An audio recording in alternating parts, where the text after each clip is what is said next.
Okay, the first thing we're going to see here is just a basic course with no information on it. The first thing we're going to do is set up our wind, which is blowing from left to right at 10.8 miles per hour. Next thing we're going to do is place our target where we want our ball to go to.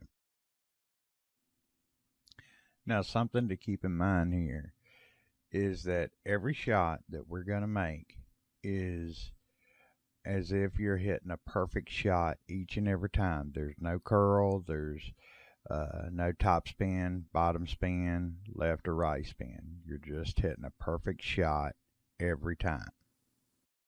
The next thing I'm going to put up is basically it's a wind gauge guide for the extra mile level 7.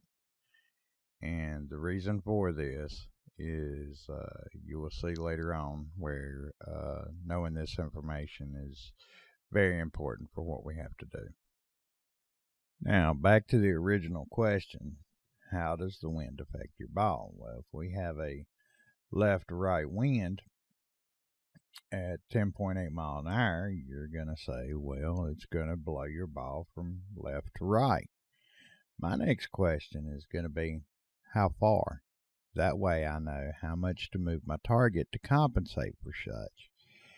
And this is where knowing the information as far as each level of club that you're using, how the wind affects that alone makes a huge difference, and I'll show you why. So if you use an extra mile level 7 and the wind is blowing from left to right at 10.8 miles per hour, the blue mark is actually where your ball is going to land. Now, if we switch out to, say, an extra mile level 3, and the wind is still blowing, say, from left to right at 10.8 mile per hour, and we still do the perfect shot, this is where your ball is going to land.